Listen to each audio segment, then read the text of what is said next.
Hey, good morning. We're taking a look at 1770 North Star Ave. You can see it's over here in kind of Grandview / UA adjacent. For those not familiar, zoom out.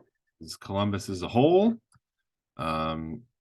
This is a very, in my mind, desirable area. We've got Grandview Ave, Fifth Ave, third. Like this is the hot market, hot area where all the young cool kids want to be and everything. You got OSU over here. You got Battelle just across the river over here for employers. I mean, this thing is walking distance to all the good bars, all the trendy bars. There's like a distillery right down in here. So really hot area. It's a 16 unit building. This is it here. So got 2 beds, 1 bath, a unit. As far as I can tell, they recently updated everything, which is pretty fantastic. So it's all looking nice and clean and new and everything. They're great little apartments. I feel like this is an outdated picture because I don't know why there's a window unit, or maybe they just have a supplemental window AC unit. Because they should have, I guess they don't list what the air is on these commercial deals. Yeah, that's kind of annoying. But anyway, make that a little bigger. So main reason we're interested in this is the location. This is a very hot area. It's a trendy area, but it's not specifically in Grandview schools and it's not specifically in Upper Arlington schools. So you're paying Columbus taxes, but you're not getting the quote unquote better schools or whatever in those areas. But that's okay. I don't think a 2 bed, 1 bath kind of like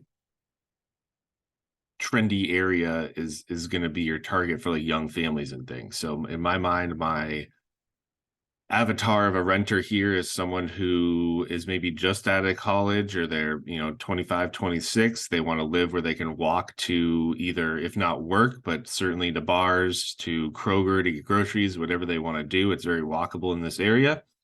And have their friends over to go to the OSU football games or what have you. So that in my mind is who your avatar is. And then in one of the analysis we'll look at, I looked at doing an MTR or a medium term rental instead of a standard long-term rental. But we're going to look at this thing in 3 ways. We're going to look at it as they're asking for it, basically at asking price. Then we're going to look at where we would actually consider buying it as a long-term rental. And then we're going to look kind of as a third option to do that medium-term rental. Let's boost the revenue. Let's see what we can make this thing do operationally, and then go from there. Okay.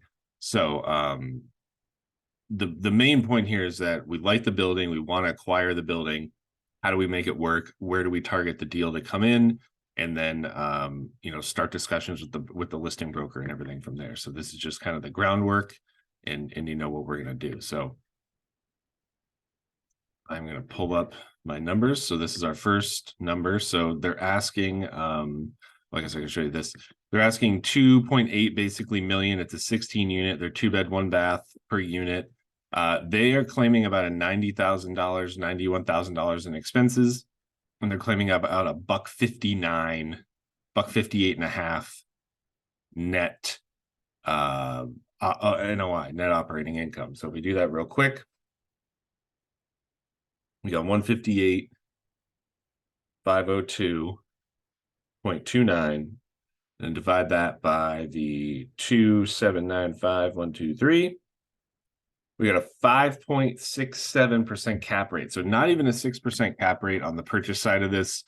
To me, that's thin, especially in this market, especially it's considering it's been on for 100 days. They're clear, that's fine. They're trying to get the most they can. I understand that, no big deal. But that's just way less than I'd ever consider or advise people to buy it at, unless you're happy with that. Maybe you got a bunch of cash sitting around doing nothing and you'd rather get 5% on it. But that really won't even cover debt services that we're going to talk about here. Other interesting thing is, looks like last time this thing transferred to these people, they paid a 1.83 for it. So it sounds like they're just trying to make $1 million basically after they put some money into it. And that's why they listed it at 2.8. So that's probably where that number is mostly coming from, is they're trying to make their profit after they rehab it. I'm guessing they're trying to get in and out of this thing, or they were trying to do like a corporate flip or a multifamily flip and or kind of BRRRR type thing. And then the refinancing didn't go through. So they're trying to sell it. I don't know, making things up, but here are the numbers as they see. Original rents are what they're claiming are $1,200 to $1,300 rents. So I went with the high end. I went with $1,300 or sorry, $1,500 for rent, because that's really where the market should be right now. If you pull up just Zillow and look at like what is around here for rent, does that seem? Come on, god damn thing! This is that Star Ave over here. You know, you got $1,900 for a 2-bed, 1-bath down here. I don't know why I clicked on that. Why is my computer freaking the hell out? 1-bed, 1-bath, 1,000, 1,400s, 1-bed, 1-bath, 1,900s, 2-bed, 2-bath. So I went 1,500 for a 2-bed, 1-bath. It's renovated. I still think that's fairly conservative. And it gets us to that 288,000 in gross revenue potentially a month. I went through the expenses. I can show you guys what I did for expenses.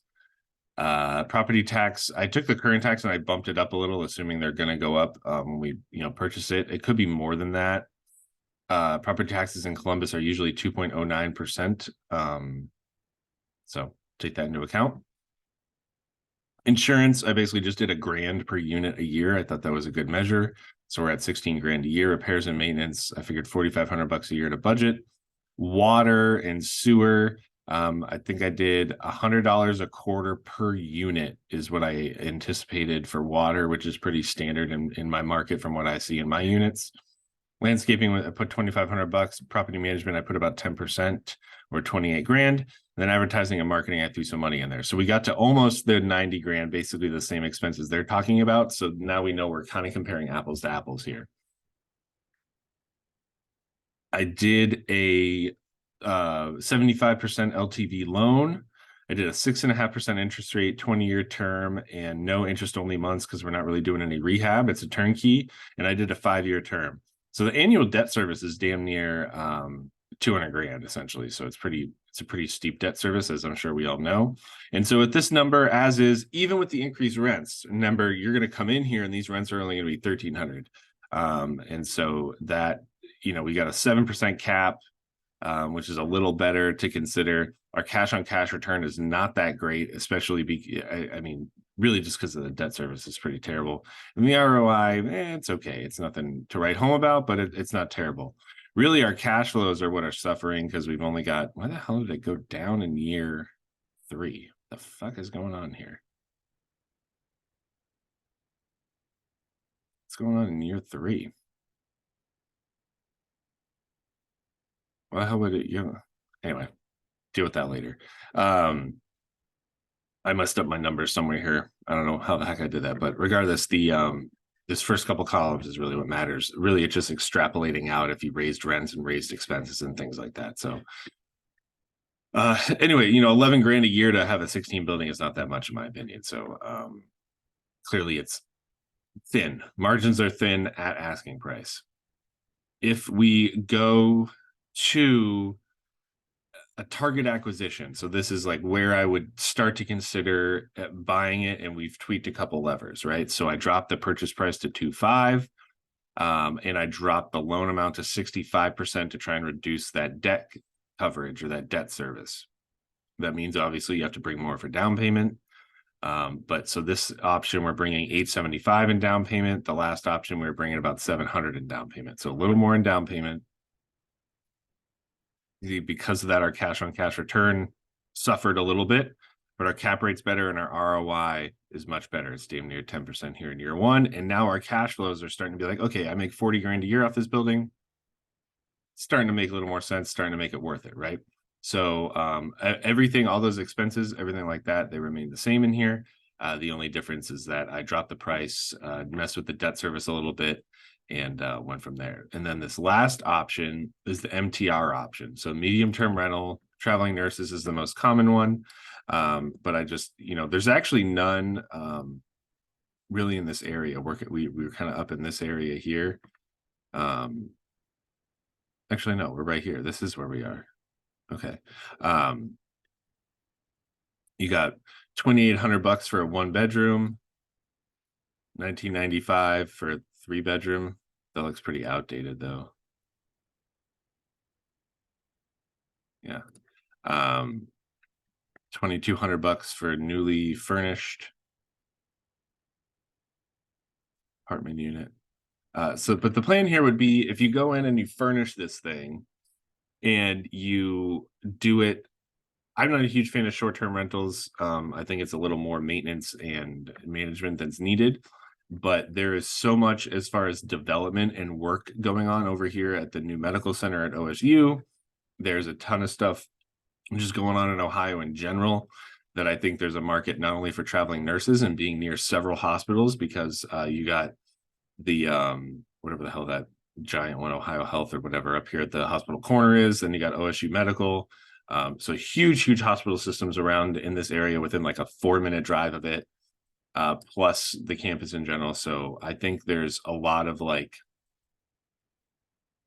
corporate work happening or like corporate renters that would be interested in a furnished unit. And because they have a per diem or whatever, they're willing and able to pay a premium rate. Okay. That's kind of the theory. So if we up this to, I upped it to $2,200 a unit, but with that, you pay for all expenses as the owner. So all the utilities, the internet, everything like that is on us as the owner. And so although we're upping it to $2,200, we also have to adjust our expenses. So for our expenses, I upped property management double almost to 40 grand a year because it's going to be more work to manage.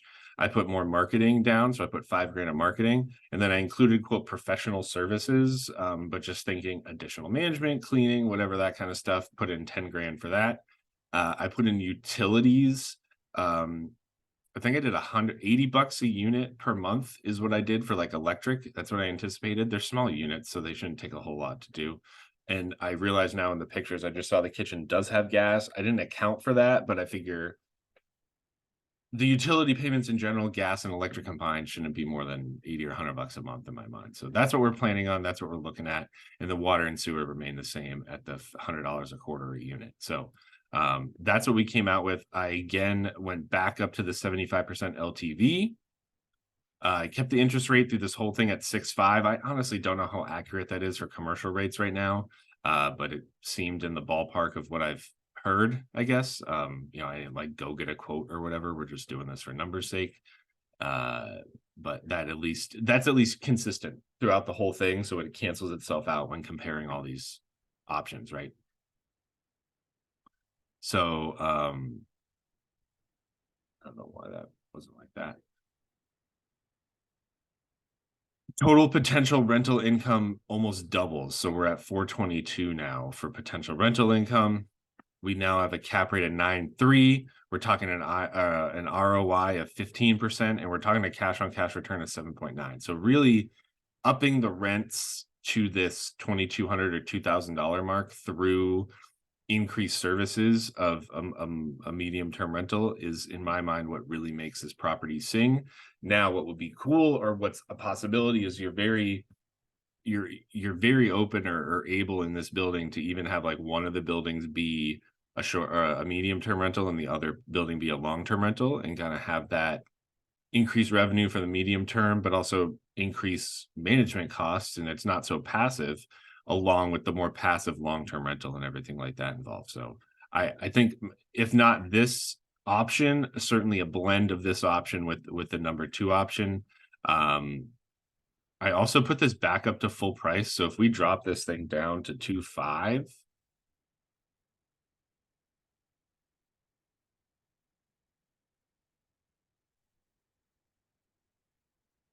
we go to a 10 cap, a 12 cash on cash, and damn near a 19 ROI. So if we can get this thing down to 2.5, go in, furnish it, run it as a medium-term rental, you got some bomb ass numbers coming out of this thing. And then on a commercial property, it's what's on your P&L. So then you go get this thing refinanced using those rental rates, using your P&L after a year or two, after your operational experience is there, and you got yourself a heck of a cash cow here. Because if we do some quick math, if our NOI is 258,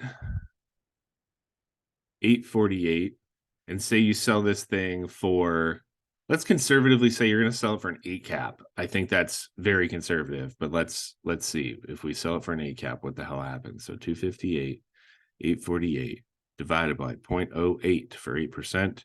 We're looking at a $3.235 million building at that point under a capital evaluation. So this, in my mind, is where you being an operationally efficient person or operator in general is really going to come into play. So that is the deal at 1770 to 1772 North Star Ave, and over in the kind of Grandview adjacent area. It's not technically Grandview, it's still Columbus, don't get me wrong, but really promising building. I've been watching it since it hit the market. I think there's a deal here somewhere.